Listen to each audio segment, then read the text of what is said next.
오늘 이제 에스라 말씀을 완독합니다. 여러분들 참 이게 언제 여기까지 왔나 싶지 않습니까? 이렇게 성경책 우리가 지금 지나온 그 별자치를 이렇게 돌아보면 참 한 걸음 한 걸음이 무서워요. 그렇죠? 여기서 부산을 가도 언제 가나 싶은데 한 걸음 한 걸음 떼다 보면 도착지에 와 있게 되는 거죠. 제가 예전에 우리 아들들하고 저기 충주 판금댐까지 자전거를 여기 사는데 그래도 자전거 도로로 이렇게 한번 조금 그래도 거리가 있는데 가보고 싶다. 그래서 이제 거기 간 적이 있어요.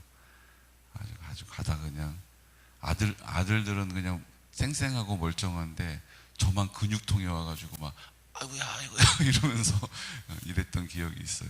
그런데 그때 제가 하나 느낀 게 있어요. 어떤 중년의 부부인데 저희 자전거 타고 지나가고 그분들은 걸어서 그 자전거 길을 쭉 걸어가시는 거예요. 저희가 자전거를 타고 싹 지나가면서 언제 다 가시려나, 어디까지 가시려나 좀 걱정이 되더라고요. 근데 걸어서 천천히 이렇게 가시는 거예요. 저희가 이제 저녁쯤 됐는데 앙성이라고 하는 데 가서, 여러분 앙성에 가면 탄산 온천이 있습니다. 탄산 온천에 몸을 담그시면 주님이 마사지 해주시는 은혜를 경험하게 됩니다. 좋은 데가 있어요. 거기서 이제 찜질방에 저희가 묵었거든요. 근데요, 좀 깜짝 놀랐어요. 저희는 그렇게 쌩 하고 지나가서 그분들을 앞질러서 갔거든요. 그런데 그분들이 그 배낭을 메고 그 앙성 그 우리가 묵는 찜질방에 저녁쯤 오후 늦게쯤 돼서 이렇게 도착하신 거예요. 그 제 생각에는요, 야 저분들 내일이나 돼야지 여기까지 오시겠다 이렇게 생각했거든요. 근데 그 한 걸음 한 걸음 성실하게 옮긴 것이 그곳에서 만나게 되더라고요. 저는 근육통 때문에 아이고 야야 이러고 있는데 그분들은 멀쩡하게 와가지고 카운터에서 수석을 밟으시더라고요. 제가 그때 아주 깊이 느꼈어요. 아, 그렇다. 한 걸음 한 걸음 옮겨가는 것이 능력이 있다. 아멘. 오늘 새벽에 오늘은 좀 빠지고 싶다. 어제 그냥 송구영신 끝나고 금방 아침이 오더니 또 척사대회 끝나고 났는데 또 저녁 예배가 또 금방 오더니 저녁 예배 드리고 났는데 몸이 참 무겁구나. 오늘은 좀 하루 어제 한번 몰아가지고 많이 주님 뵙고 왔으니까 오늘은 좀 쉬자 이런 생각 들 수 있어요, 없어요? 들 수 있어요. 그런데 그러든 말든 그 생각은 내가 그래 그냥 생각은 생각일 뿐, 그리고 하나님 앞에 오늘 그 믿음의 한 걸음을 딱 디뎌 놓으신 거예요. 온라인으로 예배를 드리는 일도 여러분 이게 쉬울 것 같죠? 이게 교회 나오는 거 그게 힘들죠. 온라인으로야 몇 번 누르면 접속되고 그러면 그냥 예배 드리면 되는데 아니에요. 여러분 온라인으로 이렇게 하다 보면요, 그때 누구야? 정선희 씨인가? 정선희 집사님이 간증하잖아요. 나 온라인으로 연결해가지고 예배를 드리다가 커피를 타고 있는 내 모습을 보고 깜짝 놀랐다고 막 그러잖아요. 예배 시간에 커피도 타고, 예배 시간에 간식도 먹고, 예배 시간에 화장실도 갔다 오고, 그렇게 되는 거예요. 그러니까 줌이면 아무도 모르니까 하나님하고 독대하는 시간인데 자기 중심적으로 살던 삶이 그냥 저절로 배어 나오는 거죠. 좀 시간이 지나면 처음에는 옷도 다 꺼내 입고 다 이렇게 의관을 갖추고 예배를 드렸대요. 대부분 말씀하시는 걸 들어보면. 나중에 어떻게 돼요? 그냥 그냥 이렇게까지 하나 신고 싶은 생각이 들고 그냥 자고 일어난 잠옷 그냥 이렇게 입고 예배를 드리는 거예요. 나중에는 그냥 주여 이불 속이 편하오니 이러고 이제 누워가지고 이제 이렇게 되는 거예요. 근데 그것을 그 유혹을 뿌리치고 오늘 예배 자리에 이렇게 나와 계신 거예요. 왜냐하면요, 그렇게 하다 보면 이렇게 하느니 뭘 예배를 드려, 다음에 제대로 예배를 드리자. 켜지도 않게 되는 거예요. 이게 사람은 목사든 집사든 주일학교 학생이든 그냥 내버려두면 다 거기서 거기고 거기서 만나는 거예요. 근데 이렇게 온라인으로 성실하게 들어오셔서 예배를 드리는 거 어찌 보면 더 어려운 일일 수도 있어요. 10분이 넘는 분들이 이렇게 예배를 드리고 계신데 하나님께서 그 마음의 중심을 기뻐 받아주실 줄로 믿습니다. 중요한 거 그 한 걸음을 하나님께 드리는 거예요. 이게 무슨 의미가 있을까? 이게 무슨 소용이 있을까 싶은 그 일을 오늘 하나님 앞에 순종함으로 내딛는 것입니다. 새벽에 와서 오늘은 좀 어제 그냥 그렇게 조금 무리했다. 졸면 안 되지만 조는 한이 있더라도 주님 전에 와서 조는 게 복된 거예요. 조는데 뭐 가겠어. 그냥 조느니 오늘 하루 딱 빠지고 내일부터 제대로 하자. 내일부터 제대로 못 해요. 마귀가 이 친구는 조는 거에 약하구나. 그래가지고 하루 동안 막 분주하고 정신없는 하루를 만들어줘요. 그래서 그 다음 날도 어제보다 어떻게 더 피곤하냐. 아이고야 이러고 그냥 주저앉게 되는 거예요. 사랑하는 성도 여러분, 오늘 우리는 믿음의 한 걸음을 내딛는 것입니다. 그 한 걸음을 하나님이 복 있게 여겨주시는 거예요. 그리고 그 다음 걸음을 옮길 수 있는 힘을 주시고 능력이 되시고 도움이 되심을 믿으시기 바랍니다. 오늘 그 한 걸음을 하나님께서 기뻐 받으시는 거예요. 오늘 에스라 말씀 이제 완독하게 되는데요. 에스라는 학사입니다. 그리고 두 번째 포로에서 귀환할 때 그들을 인솔해 왔어요. 에스라는요, 오늘 그 이스라엘 백성들이 다시 하나님께서 회복시켜 주시는 70년 동안 그 하나님의 은혜를 저버리고 자기의 소견에 오른 대로 자기의 길을 걸어가며 우상을 숭배하고 심지어는 왕들이 자기 아들을 그 불 가운데 걸어가게 하는, 그 불 가운데 빨리 뛰어서 지나간 게 아니고 그 불에다 던져서 인신제사를 드리는 지경까지도 이르렀다는 거예요. 하나님이 또 하나님의 사람들, 선지자들을 막 보내셔서 그만해라, 돌아오라라고 촉구하시지만 그 소리마저도 귀를 막고 자기의 소견에 오른 대로 자기의 보이는 것, 자기가 보고 싶은 것, 자기가 듣고 싶은 것, 거기에 온통 마음을 두고 그렇게 하나님을 무시하고 외면하면서 자기의 길을 간 거예요. 하나님이 더 이상 그 길을 가게 하실 수가 없는 거예요. 여러분, 오해하면 안 되는 일이 있어요. 하나님이 안 돌아오면 치신다. 하나님이 때리신다. 저는 건강으로 치셨어요. 저는 자녀의 문제로 저를 때리셨어요. 여러분, 우리 그렇게 이야기하는 거 그거 은혜가 아니에요. 왜냐하면요, 하나님은 우리를 때리시는 분이 아니세요. 하나님은 우리를 치시는 분이 아니세요. 그럼 도대체 이 되어지는 일은 뭐냐? 우리가 너무 우리 중심적인 자기 삶의 주인 되어 살아가는 길이 어때요?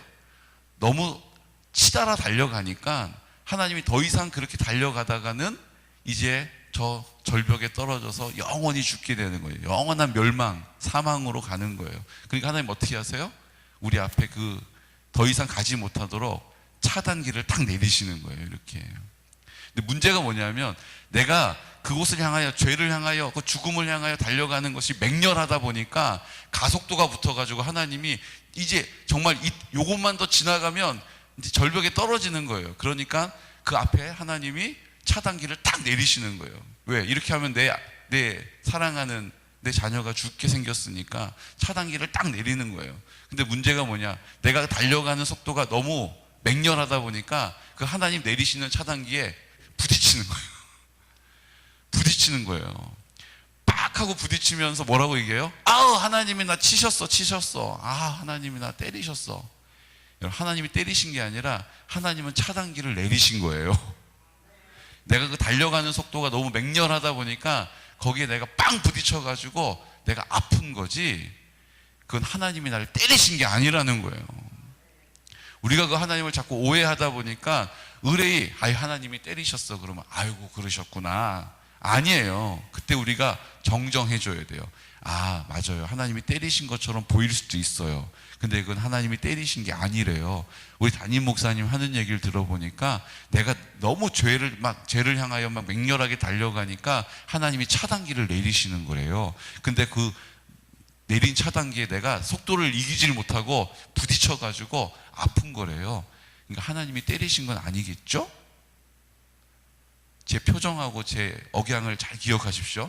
에이, 그거 아니에요. 그렇게 말하는 거 아니에요. 어디서 그런 말을 해요? 이러면 안 되고, 우리 담임 목사님이 그러시는데 그게 차단기를 하나님이 내려주신 거래요. 근데 달려오는 속도를 못 이기고 부딪혀가지고 그래서 아픈 거래요. 그렇겠죠?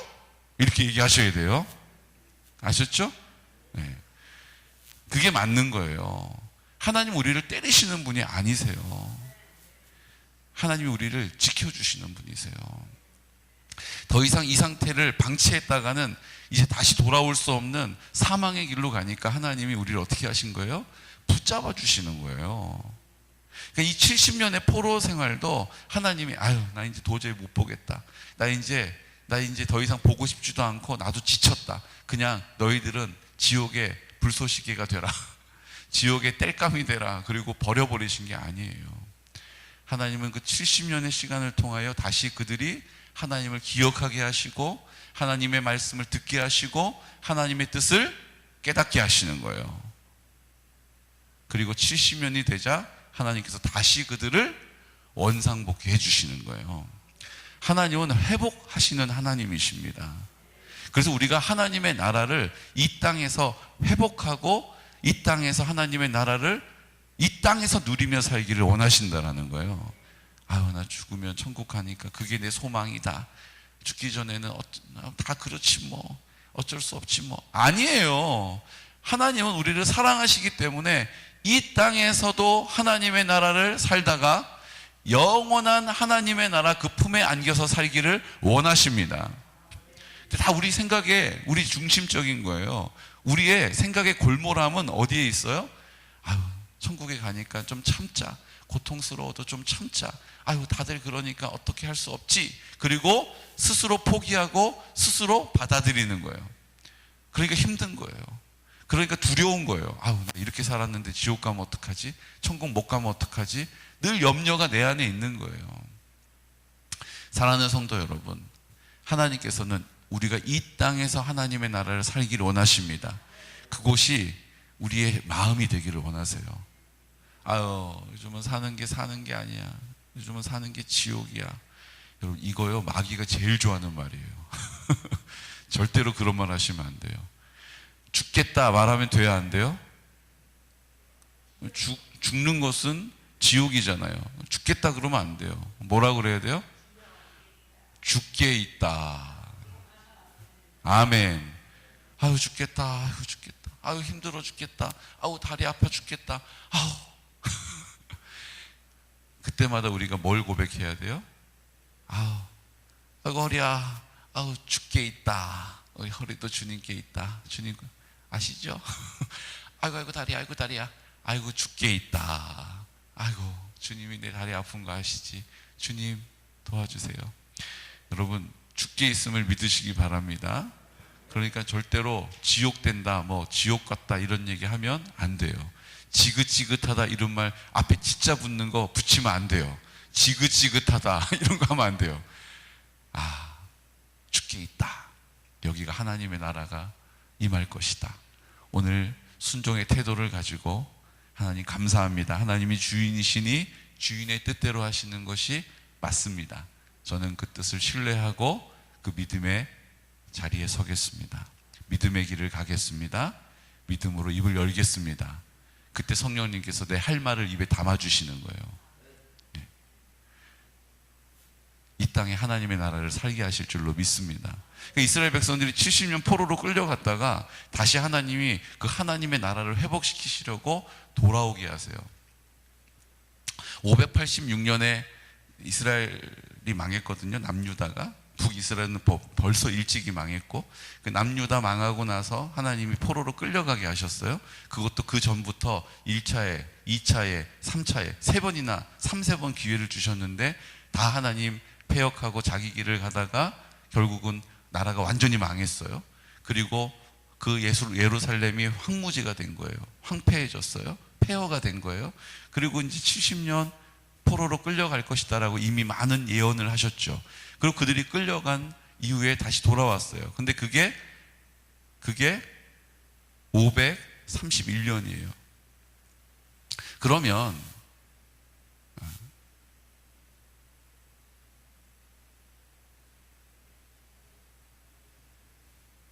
536년에 고레스 왕이 너희들 나라로 돌아가. 이방 우상 숭배하는 이방인이었던 고레스 왕이 페르시아의 일대 왕이 되면서 야, 얘네들은 근데 얼굴색도 이렇게 허옇고 우리랑 다른데 얘네들은 어디서 온 거냐? 이렇게 물어보니까 이스라엘이라고 하는 백성들인데 지금 70년 포로 생활하고 있는 겁니다. 그 보고를 해요. 그랬더니 야, 나 어제 꿈 꿨는데 뭐였는지 몰라요. 나 내 마음에 딱 깨달아진 게 있는데 뭐였는지 모르는데 고레스를 하나님께서 다루셔서 어떻게 하세요? 저들 다 고향 앞으로 보내. 그리고 너희들 하나님이 나를 이렇게 큰 제국을 만들게 해주셨거든. 그래서 내가 그 하나님의 은혜를 좀 갚아야겠어. 그러니까 너희들 다 포로된 거 이제 그만하고 돌아가. 그리고 너희들 가가지고 성전을 지어. 성전 짓는 데 필요한 것들은 내가 다 보내줄게. 그때 너희들 포로로 끌려올 때 그 성전 안에 있었던 집기들, 그 안에 있었던 성물들 다 다시 돌려보내줄게. 너희들 거기서 성전 짓고 잘 살아. 안녕. 이렇게 된 거예요. 너무 웃기지 않습니까? 이스라엘 백성들이 독립운동한 것도 아니에요. 독립군 결성도 안 했어요. 그냥 거기에 안주하면서 살았어요. 근데 그 안주하며 살았던 그 인생들도 출애굽했을 때 그들이 그 포로 생활, 그곳에서 노예와 같은 참 어찌 보면 너무 착취당하고 고통스러웠던 그 삶이 아니고 이 바벨론의 포로로 살았던 70년은요, 그들이 재정적으로도 하나님 앞에 은혜를 입고 그들이 필요하다면, 원한다면 그 페르시아의 고위 관직까지도 올랐다라고 하는 기록이 있어요. 그러니까 그것은 노예 생활이 아니라 그냥 하나님이 잠깐 그 자리를 옮겨 놓으시고 그럼에도 불구하고 하나님이 은혜를 베풀어 주심을 경험하는 시간이었다는 거죠. 그리고 하나님께서 다시 돌아가게 하십니다. 그 돌아가게 한 때가 536년이에요. 그러니까 586년 빼기 536년은 몇 년이에요? 50년이네요. 하나님은 70년 포로 생활을 해야 된다고 했는데 하나님 계산기 잘못 두드리신 거예요? 아니에요. 그들이 수룹바벨의 인솔하에 돌아왔어요. 돌아오고 성전을 지었는데 그 성전을 짓는 일을 하는 데 있어서 원래 있었던 사마리아 사람들, 아시리아의 포로로 끌려갔다가 민족 융합 정책, 막 민족을 혼혈로 만드는 거예요. 그래서 그 민족성을 없애려고. 그래서 이제 혼혈이 돼가지고 하나님 앞에 순수한 것을 잃어버린 그 사마리아 사람들이 우리도 성전 짓는데 함께 하겠다. 하나님 우리도 섬긴다. 그리고 왔는데 이 이스라엘 사람들 어떻게 해요? 그들을 받아주질 않죠. 그랬더니 그들이 뭐가 된 거예요? 마상을 입은 거예요. 마음의 상처를 입고 뭐 하기 시작해요? 민원을 계속 넣은 거예요. 저들이 저 성전 짓고 똘똘 뭉치면 옛날에 왕성했던 나라로 다시 회복될 거고, 그러면 이제 당신의 제국을 어떻게? 말 안 들을 겁니다. 반항할 겁니다. 아마 일어날 겁니다. 그러니까 저거 하면 안 됩니다라고 계속 민원을 넣은 거예요. 그래서 결국은 어떻게 됩니까? 아닥사스다 왕 때 그 짓는 일 멈춰라. 그리고 18년 동안 멈춰서게 된 거예요. 그리고 이제 다리오 왕 때 다시 시작을 하고 2년이 걸려서 그 성전을 완성한 거예요. 516년에. 자, 516년에 완성이 된 거예요. 몇 년 걸린 거예요? 586 빼기 516. 몇 년 걸린 거예요? 70년 걸린 거예요. 그러니까 그들이 몸이 돌아온 게 아니에요. 성전이 다시 그들 안에 세워지고 하나님의 임재가 그곳에 있음이 선포되어질 때에 하나님께서 그 하나님의 계획을 완성시키시는 거예요. 성전 중심적으로, 성전이 의미하는 게 뭡니까? 예배를 드리는 곳이잖아요. 이제 예수님이 이 땅에 오심으로 고린도전서에서는 성령이 내 마음 가운데 계시니 내가 성전인 것을 알지 못하냐라고 우리에게 내가 성전되었다라고, 이제 예수님이 내 마음 가운데 거하시면 이 건물이 성전이 아니라 내가 성전으로 살게 되는 것이라고 가르쳐 주신 거예요. 이제 내가 있는 곳이 성전이 되는 거예요. 죄가 있는 곳에도 내가 가면 그곳의 성전이 그곳으로 세워지는 거예요. 나는 이제 내가 아니라 예수님이 내 생명의 근원이 되셨으니 예수님이 내 마음 가운데 계심을 믿는 믿음의 사람은 성전으로 이 땅에 세워지는 것입니다. 그 성전의 영광이, 그 하나님의 임재가, 그 성전의 아름다움이 오늘 나를 통하여 이 땅 가운데 드러나는 거예요. 예전에 성전을 보는 사람마다 그 하나님을 경외하게 되었던 것과 같이 나를 보는 사람들이 내 안에 계신 예수 그리스도를 보게 되는 거예요. 내가 입을 열어 말할 때 그 주의 음성을 듣게 되는 거예요. 내가 살아가는 모든 삶을 사람들이 볼 때 그 예수님의 마음을 느끼게 되는 거예요. 그렇게 하나님의 나라가 내가 가는 곳마다 회복되고 세워지고 확장되는 것입니다. 하나님의 뜻이 우리를 통하여 이루어지는 거예요. 우리의 가정이 내가 있는 믿음의 자리를 지키고 있는 나를 통해서 내 자녀들이 그 하나님의 나라의 영광을 두 눈으로 보는 거예요. 귀로 듣게 되는 거예요. 마음으로 느끼고 깨닫게 되는 것이죠. 오늘 그 일에 있어서 이제 돌아와서 성전을 짓고 너무 기뻐했어요. 그런데 에스라가 이렇게 두고 보아하니까 그들이 돌아오긴 했는데 하나님의 말씀대로 하지 않은 게 보여요. 그게 뭐예요? 이방 사람들과 혼인하고 이방 사람들과 섞여버린 것. 그것 때문에 오늘 에스라가 어떻게 합니까? 3절 말씀. 내가 이 일을 듣고 속옷과 겉옷을 찢고 머리털과 수염을 뜯으며 기가 막혀 앉으니. 4절을 보십시오. 그 앉아있는 그 에스라가요, 이에 이스라엘 하나님의 말씀으로 말미암아 떠는 자가 사로잡혔던 이 사람들의 죄 때문에 다 내게로 모여오더라. 내가 저녁 제사 드릴 때까지 기가 막혀 앉았더니. 얘기를 들어보니까 전부 다 이방 사람들하고 결혼하고 아이를 낳고 가정을 꾸렸다는 얘기를 듣게 된 거예요. 아, 이거 하나님이 제일 가증히 여기시는 일인데 우리 민족들이 이렇게 했다니 하고, 뿐만 아니라 저녁 제사를 드릴 때 내가 근심 중에 일어나서 속옷과 겉옷을 찢은 채 무릎을 꿇고 나의 하나님 여호와를 향하여 손을 들고 말하기를, 나의 하나님이여, 내가 부끄럽고 다시 뜨거워서 감히 나의 하나님을 향하여 얼굴을 들지 못하오니 이는 우리 죄악이 많아 정수리에 넘치고 우리 허물이 커서 하늘에 미침이니이다 라고 가슴을 치면서 통곡을 하면서 기도하는 거예요. 그 백성들의 죄악을 보면서 내 죄악을 놓고 기도하듯이 하나님 앞에 기도하는 이 에스라가 오늘 우리에게 말씀하고 있는 거예요. 여러분, 하나님께서 그 에스라의 기도, 그 에스라의 통곡, 에스라의 눈물을 보시고 그 이스라엘 백성들을 다시 회복시켜 주기 시작하셔요.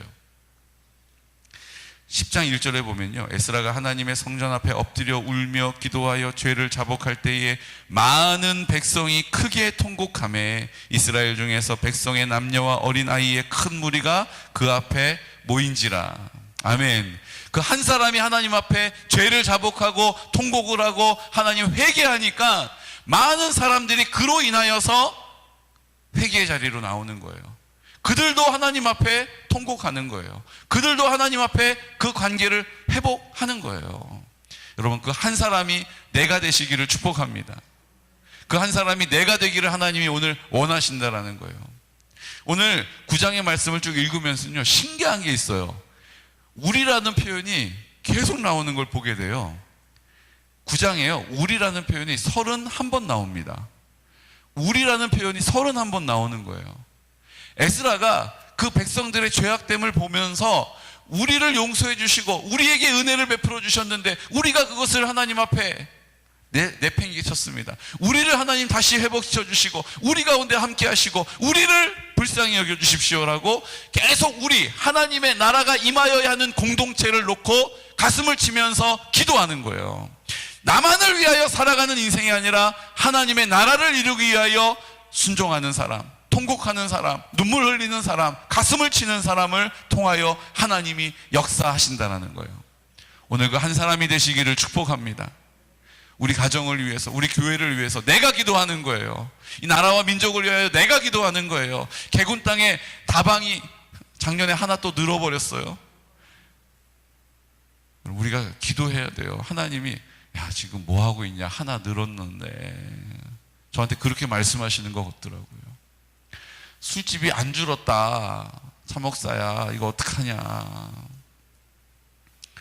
우리가 기도해야 하는 거예요. 누구한테 뭐라고 할 게 아니고 내가 하나님 앞에 기도해야 하는 것입니다. 하나님이 하나님의 때 하나님의 능력으로 일하실 줄로 믿습니다.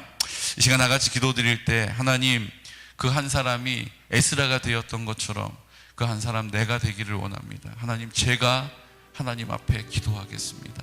그냥 할 수 있는 만큼만 기도하는 것이 아니고 가슴을 치면서 애통해하면서 옷을 찢으면서 무릎을 꿇고 하나님 아버지 앞에 입을 열어서 기도하겠습니다. 하나님, 그 일을 하나님 앞에서 쉬지 않겠습니다. 하나님, 기도할 때 우리 공동체가 회복되어지는 그 놀라운 기적의 역사를 보게 하여 주옵소서. 하나님, 그 은혜 안에 살게 하여 주옵소서. 우리가 그 믿음의 담대함을 가지고 믿음의 자리를 지켜서 하나님 앞에 기도하듯이 이제 우리 환우들을 위하여 기도하는 것입니다. 하나님의 때 하나님의 영광을 보게 될 것입니다. 아버지 하나님, 우리 유태정 권사님 믿음으로 어제도 함께 예배드리고 그 함께하는 윷놀이 자리에 구별하여서 힘든 몸을 이끌었지만 함께 하나님 영광을 나타내는 증인으로 서 있게 하심을 감사합니다. 하나님, 폐암 말기일지라도 통증이 없게 하시는 분은 하나님이십니다. 하나님, 잘 먹게 하시는 분은 하나님이십니다. 잠 잘 자게 하시는 분은 온전히 하나님의 은혜인 줄로 믿습니다. 오늘 우리 공동체 기도를 들어주신 것 감사합니다. 동일하게 많은 환우들에게 역사하여 주옵소서. 연로하신 어르신들 외로운 자리가 아니라 하나님과 동행하는 하나님의 은혜가 넘치는 자리, 그 자리에 서게 하여 주옵소서. 하나님 아버지, 성결한 다음 세대를 세워주시되 하나님, 어린 아이들만 다음 세대가 아니라 하나님 아버지 앞에 성결되어진, 하나님 아버지 앞에 구별되어진 뜻을 정한 사람 다음 세대입니다. 하나님, 내가 다음 세대가 되게 하여 주옵소서. 우리 실버처치를 통하여 어르신들에게 복음을 전하는 일 주님께서 강권적으로 역사하여 주시되 우리가 그곳에 있겠습니다라고 우리 하나님 앞에 간구하여 기도하는 것입니다. 이제 하나님, 2023년도 남전도회를 세우기 위하여 주님께 뜻을 정하였습니다. 임직하여 하나님 아버지 앞에 일꾼을 세우는 일을 위하여 소원하였습니다. 주님, 친히 인도하여 주시옵시고 우리가 이 모든 일들을 통하여 역사하여 주옵소서. 이제 개군 초등학교와 중학교 학생들 졸업을 합니다. 우리 개군 중학교는 지난 금요일날 졸업을 했습니다. 하나님, 새로운 길을 예비하고 또 두렵고 떨리는 마음으로 시작하는 그들의 마음에 하나님이 위로하시고 힘이 되어 주셔서 하나님 그들의 인생 가운데 친히 개입하여 주시옵소서라고 이 시간 나사렛 예수 그리스도 이름으로 선포하면서 기도드리겠습니다. 주여, 주여, 주여.